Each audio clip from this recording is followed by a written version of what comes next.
ਆ ਹੈਗਾ liquid level indicator RNIB ਤੋਂ। ਤੇ ਅੱਜ ਮੈਂ ਤੁਹਾਨੂੰ ਦਿਖਾਉਣਾ ਵੀ ਮੈਂ ਇਹਦੀ ਵਾਈਬ੍ਰੇਸ਼ਨ ਤੇ ਸਾਊਂਡ ਕਿਵੇਂ ਯੂਜ਼ ਕਰਦੀ ਆ ਆਪਦਾ ਫੇਵਰੇਟ ਡਰਿੰਕ ਬਣਾਉਣ ਨੂੰ ਚਾਹ। ਪਰ ਇਨ ਫੈਕਟ ਤੁਸੀਂ ਕੋਈ ਵੀ ਹੌਟ ਜੇ ਕੋਲਡ ਡਰਿੰਕ ਇਹਦੇ ਨਾਲ ਬਣਾ ਸਕਦੇ ਆ। ਇਹਦਾ ਪਰਪਸ ਇਹ ਆ ਵੀ ਤੁਹਾਡਾ ਕੱਪ ਜ਼ਿਆਦਾ ਨਾ ਭਰ ਕੇ ਬਾਹਰ ਡੁੱਲ ਜਾਵੇ। ਤੇ ਇਹ ਇੰਨੀ ਵਧੀਆ ਚੀਜ਼ ਆ, ਮੈਨੂੰ ਲੱਗਦਾ ਹਰ ਬਲਾਈਂਡ ਪਰਸਨ ਦੇ ਕਿਚਨ 'ਚ ਹੋਣਾ ਚਾਹੀਦਾ। ਇਹ ਬਹੁਤ ਸੌਖਾ ਯੂਜ਼ ਕਰਨ ਨੂੰ ਤੇ ਬਹੁਤ ਕੌਨਫੀਡੈਂਸ ਨੂੰ ਵਧਾਉਂਦਾ ਵੀ ਤੁਸੀਂ ਆਪ ਆਪਦਾ ਡਰਿੰਕ ਪਾ ਸਕਦੇ ਆ। ਤੇ ਮੈਨੂੰ ਅੱਜ ਕਨਫੈਸ ਕਰਨਾ ਪਊ ਵੀ ਜਿਹੜੇ ਲਈ ਵੀ ਮੈਂ ਚਾਹ ਬਣਾਈ ਆ ਹੁਣ ਤੱਕ ਮੈਂ ਆਪਦੀ ਉਂਗਲੀ ਵੱਢਦੀ ਆ। ਪਤਾ ਨਹੀਂ ਤਾਂ ਮੇਰੀ ਚਾਹ ਇੰਨੀ ਸਵਾਦ ਬਣਦੀ ਆ।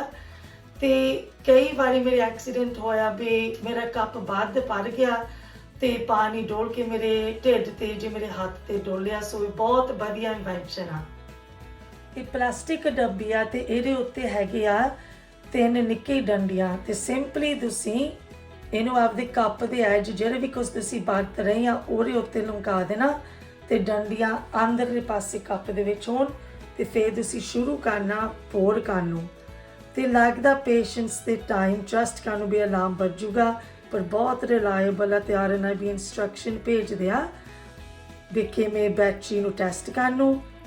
ਬਹੁਤ ਹੌਲੀ ਹੌਲੀ ਪੋਰ ਕਰਨਾ